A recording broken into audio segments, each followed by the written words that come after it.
Welcome back to Eddie's Launchpads. We've been cleared for departure.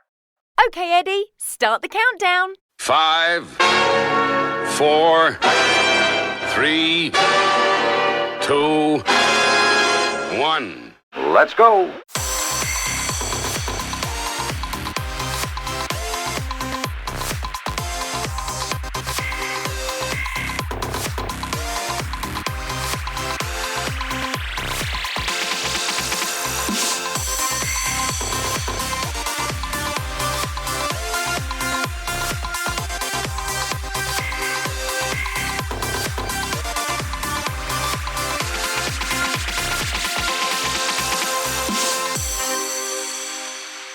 Stand by for action. This podcast is brought to you by Eddie Edster, the Dogsthorpe Infant School wellbeing dog. We welcome to the show a wonderful author, a very prolific author who's got lots of books he's going to tell us about, and his name is Dave Barker. Welcome to the show, Dave. Thanks very much. Lovely to be here.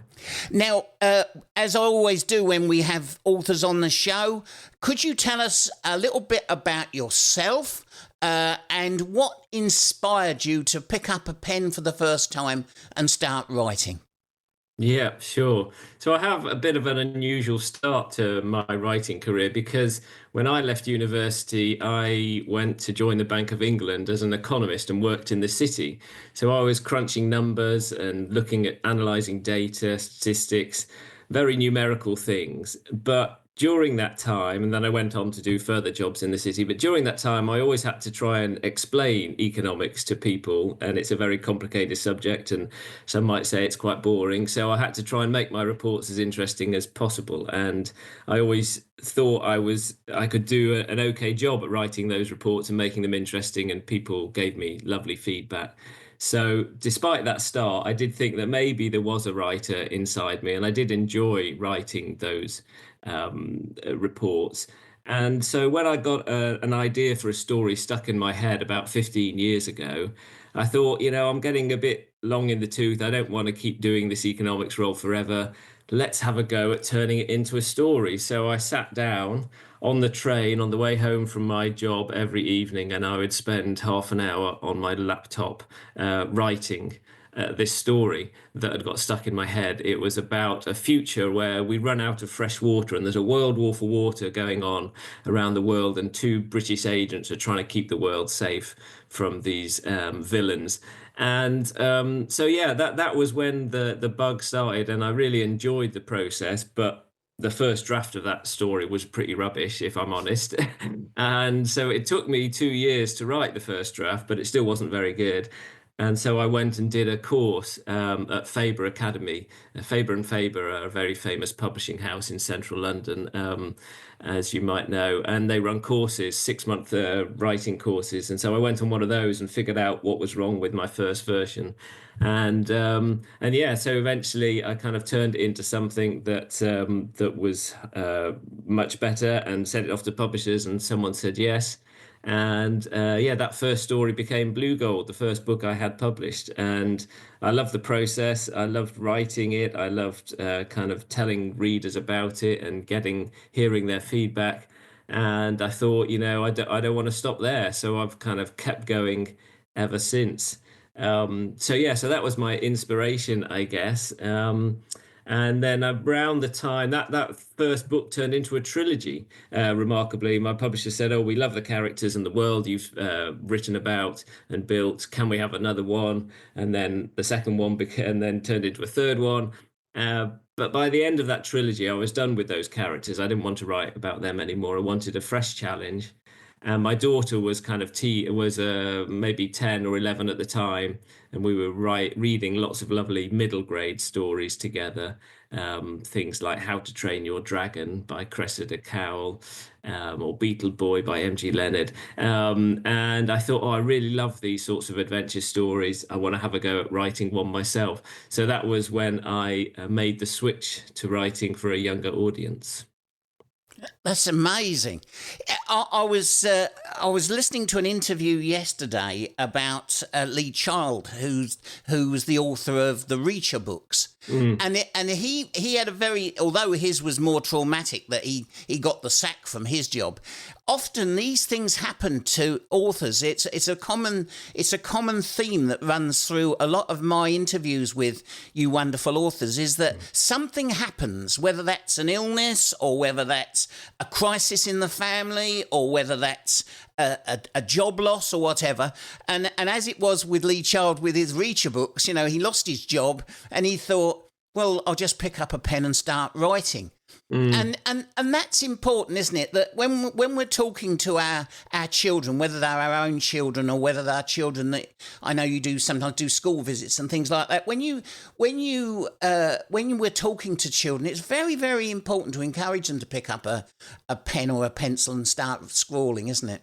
Absolutely, yeah, for sure. I mean, just to add to that Lee Child type story, I was still doing my writing part-time and doing my economics job part-time right up until just before COVID, when the company I was working for closed down.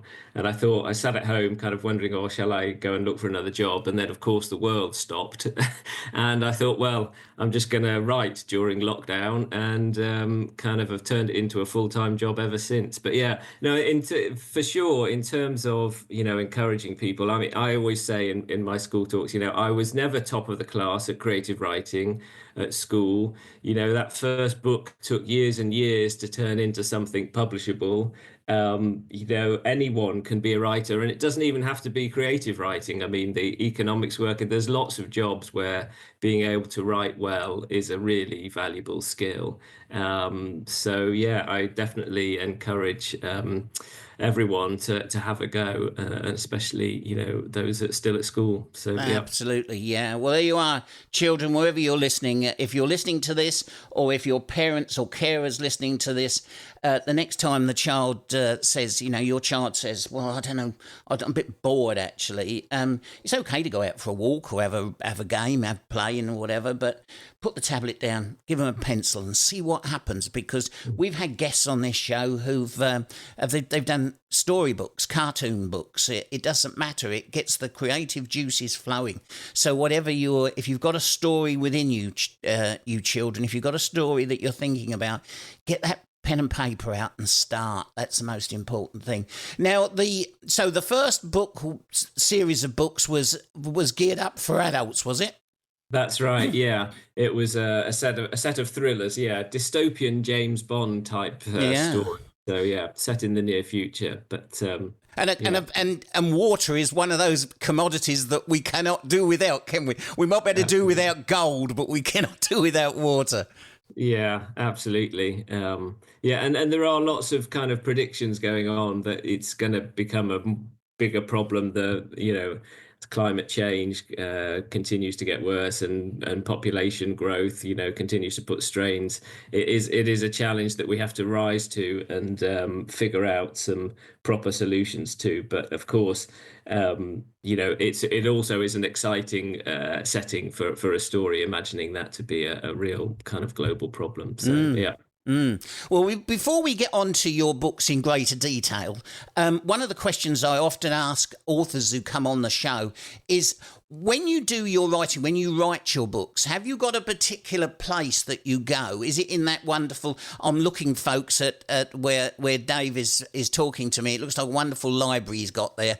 Have you got a particular room, or are you like Roald Dahl and go to a garden shed? Where do you go to create? Yeah, so I am lucky enough to have my own study at home now. But as I say, when I wrote that first book, it was stuck on a train. You know, I was cramped, squeezed in some commuter train on Southwest trains, with my laptop on my knee, trying to bash out a few words every night. So I can write anywhere, but yeah, these days this is at my desk in my study is my preferred option. I can kind of look out the window when I'm kind of stuck for words, or just take some inspiration from nature outside. Yeah, so I do like to sit down at my desk, creature of habit, and and write from here. I'm always fascinated, you see, because some people, they do like going out, whether that's to a cafe or whatever. I know that's what J.K. Rowling did, didn't it? But when she was in Edinburgh, she found a coffee shop, and it would be nice to think she looked out of the window and saw Edinburgh Castle and thought, oh, that's a bit like Hogwarts. Because every time I see Edinburgh Castle, I think, is that where she got some of her inspiration from? But they like going out. Other people they've got a particular room. Other people like writing as and when they're inspired. Some people have to be more regimented. So forgive me for pushing you on it, Dave, because I'm just fascinated at how you guys work. Yeah, for sure. No, it's a good question. It does depend on what part of the process I'm at. So if I am trying to write that first draft of a new story, I am reasonably disciplined in that I will spend, 2 or 3 hours every morning kind of trying to churn out the next chapter. And then I will often take a break in the afternoon, which sounds terribly indulgent and lazy, but actually your brain, I think, needs to kind of switch off a little bit and think about something else. Often I'll pick up a book and read someone else's words, or I'll go out and do something outdoors. But I always find that the back of my mind is still whirring away and thinking about, okay, well, this has just happened, what's going to happen next? Or if I've got a plot problem that I can't quite solve there and then, if I go away and kind of do something else, I'll often find when I come back to the desk, a solution presents itself. So yeah, taking a break is definitely, I find, very helpful and useful. And sometimes ideas pop in your head in the middle of the night. It's very annoying. You have to run downstairs and write them down before you forget them. But you never know when they're going to come. But I think a writer's mind is always kind of ticking away, even when it doesn't look like we're doing any work. Absolutely, yeah. Well, we've got lots of families listen to our podcast, and teachers and children themselves listen in. So you've written books for this particular age group. Do you want to share some of the things that you're offering? We mentioned about your website towards the end, so people can go and have a look at them. But are there particular things you want to share with us? Yeah, absolutely. Yeah, I'm very excited because I'm getting near the end of my second trilogy, and this is the trilogy aimed at a younger audience. So it's called the London Falling series. Book 1 is Pax and the Missing Head. Book 2 is Pax and the Forgotten Pincher. And book 3 comes out later this year. We haven't even revealed the title for that, so it's a bit of a secret. But we will be saying more about that in due course, my publisher and I. But yeah, it's really exciting to kind of feel we're getting towards the end of that process and that trilogy. So the London Falling series is set also in the future. I think I set all my stories in the future because, as an economist, I was always trained to think about the future and try and predict the future. So I find it a very natural setting for my stories. So in London Falling series, Britain is in a civil war, so again, a dystopian setting. Well, it's happened before. It's happened before, Dave. A new London is cut off from the rest of the country and defends itself behind a giant wall. But inside that wall, life is very tough for New London citizens. And indeed, there are lots of orphans working in workhouses.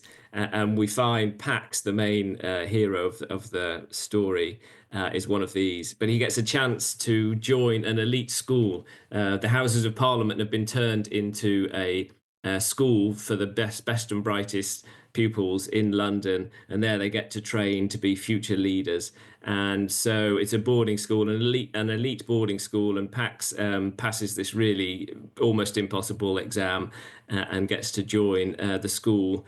And there he's faced with lots of tests and problems and puzzles and competitions. And of course, there's a bully who tries to make sure that Pax falls flat on his face, but he also makes some friends, both in a literal sense. He makes himself a little robot friend called Rocher, and he also makes some human friends. Megan and Samuel are his best two friends. And between them, they kind of help each other. and as well as all the school competition kind of issues and the bully to deal with, there is also a villain at the heart of the story, who is up to no good in New London, and Pax and his friends have to foil the plot of this villain, who I'm deliberately trying not to name, because although some people will have already read two of the first two books, will know who that is. If you're new to the series, I don't want to give that away straight away. But yeah. Fantastic. And for parents who aren't used to the phraseology of, middle grade, what's the minimum age and what can it go up to? I'm guessing it can go up to adult. It sounds sort of book. I'm sitting here listening to you thinking I'm going to have to dip into this. Yeah, what's the youngest? Yeah, so I think probably 9-year-olds, if they're confident readers, will have a go. I mean, there's certainly nothing subject-wise that would be a problem. I mean, the plot and some of the concepts might be a bit tricky, but yeah, I think a confident 9-year-old could cope with it. But for sure, it does go up. I think on the publisher's website it says sort of 9 to 13-year-olds, but it is one of those, a bit like the Harry Potter books, which kind of the characters age as the series progresses, and therefore you can kind of buy the third book, they're sort of 14-year-old and 15, by the end of the story. So yeah, you can push it into teenage readers for sure. And some of the subjects are quite quite complicated. That there are hints of politics in there. Not to put any of the younger kids off, because they can ignore all that. But one of the inspirations for the story was the whole Brexit vote and thinking about how the world is changing and how and it's even relevant now. How Donald Trump's trying to kind of do things and change things about America. There's all sorts of those themes which just make you think about how the world is run and kind of are there in the background. And as I say, if you're a younger child wanting to read an adventure, you can ignore all that and just read the action story parts of it. But it should hopefully, maybe some of the older readers can kind of be thinking about some of those issues as they progress with the series. It's I don't know whether it's an age thing. Perhaps it's an age thing because it looks like you and I are more or less about the same sort of age range. But when I was young, when I was the age of the children that you're writing your books for, the world was changing and things were going on and new things were coming around. But it seems like right now, we've been, particularly since COVID, since Brexit and COVID and all that, it seems like we're in a constant state of flux. You never know what's going to happen when you turn the news on next. I know there's the usual items, but it seems, and I'm thinking to myself, if you're a child growing up in all of that, where can you actually lay all your hopes down? Because it's a shifting sands all of the time. Maybe it's that I was like that when I was young, but I don't think I can't remember feeling that. Yet I feel for the young people today. Yes, I mean, one of the points I make in my school talks is that authors often make use of a dystopian future for our story settings, not because we're all pessimists and think that the world is falling apart, but because it's far more interesting than actually, if we solved all the problems with, a computer and robots, then it would be lovely, but it would also be quite a boring future to write about. So Absolutely. We always use dystopia as a setting. Yeah. But I do always try and make sure that the heroes in my stories are making a difference. And I think that is an important message. We could all make a difference to the future that we face if we kind of are brave enough and do the right things. That is an important. Yeah, absolutely. So you got the end of this trilogy that's coming to an end. Are you going to go back to writing for adults, or can we expect some more children's books in the future, or don't you know yet? No. Well, I have. Again, it's a bit of a secret, but I have just signed a new contract with my publisher for a book for next year. We haven't officially release that bit of news. So your listeners are the first people to There hear we that. are, exclusive, folks. An exclusive for your podcast. Yeah, so it'll be another children's adventure, and it will be set in the future again, but it will be a very different setting to the London Falling series. That's all I'll say at this point. Brilliant, But yeah, brilliant. It'll be another children's adventure, probably next autumn. Well, that sounds really exciting, Dave. If obviously you've whetted our appetites, including myself, the man who's actually running the podcast is thinking to himself, "I'm going to have to at least get the first book and find out who's the bad guy is and all that." So, for all the parents and the teachers who are listening, thinking, "Oh, perhaps we could get that for our school library, or maybe get it for home," where's the best place for them to come to buy the books? Yeah, okay. I mean, there's obviously lots of different venues you could use. First port of call might be my website, which has links to all of them on, but davidbarkerauthor.co.uk is a good starting point. I mean, I always encourage people to try and support their local bookshops if they can. They probably won't have my books in stock, being perfectly honest. There are too many books out there for shops to stock everything and everyone, but they will certainly be able to order them in for you. If you want the convenience of ordering them online, of course, there's a rather famous river-based website you could use, or you can order them direct from my publisher and Tiny Tree Children's Books. But all of those links you'll find on my website and under my books. That's brilliant. That's brilliant. Folks, as always, go into the text of our podcast. You'll find the link to Dave's wonderful website. Go and have a look, find out about the books, buy the books, and I'm sure you won't be disappointed. Dave, it's been wonderful having you on the show. Thank you for joining us today. Before you go, if ever, when you get your new book out, do get back in touch with me and come back on the show, because we've got listeners all around the world who love listening to new resources that are coming out. So when you get them out, when you're allowed to tell us the title, do let us know, and we'll make sure that we mention it on our school website as well.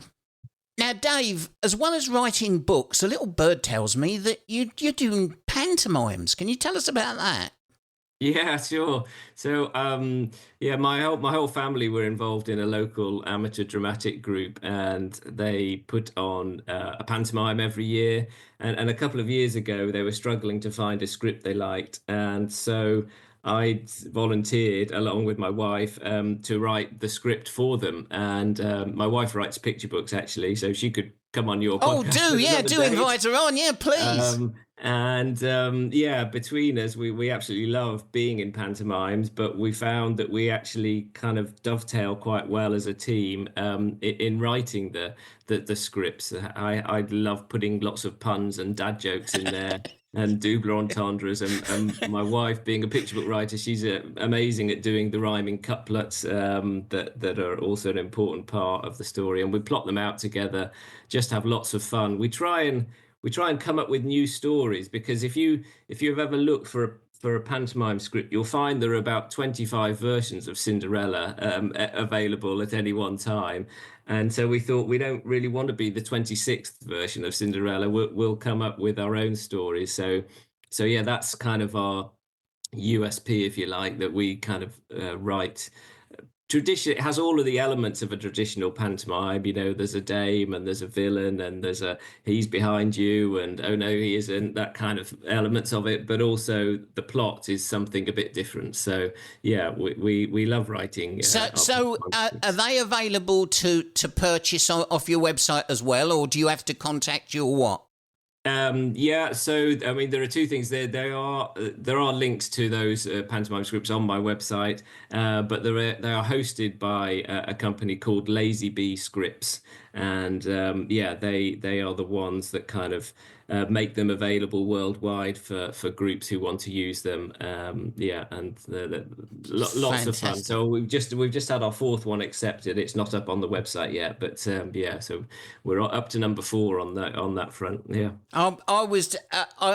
When I think back to my early childhood, I was very, very lucky. My parents loved me very much, and they used to take me to the London Palladium pantomimes, back in the 60s when they had big name stars, big names would come on, and so good, so much fun. And pantomime, I mean, it doesn't have to be very expensive, does it? I mean, there are good times out with the family. And as you say, a bit like The Simpsons, really. You can all sit there as a family, and the dads will laugh at the double entendre, and the kids will laugh at all of the silly antics going on. So, good on you, mate, and on your wife. So, and if she wants to come on the show, let us know. You have been listening to the Dogsthorpe Infant School podcast. Join Captain Dave and his co-pilot Eddie Edster, the well-being dog, on another Launchpad soon. Until then, always remember to be kind, be respectful, and most of all, dream, believe, and shine.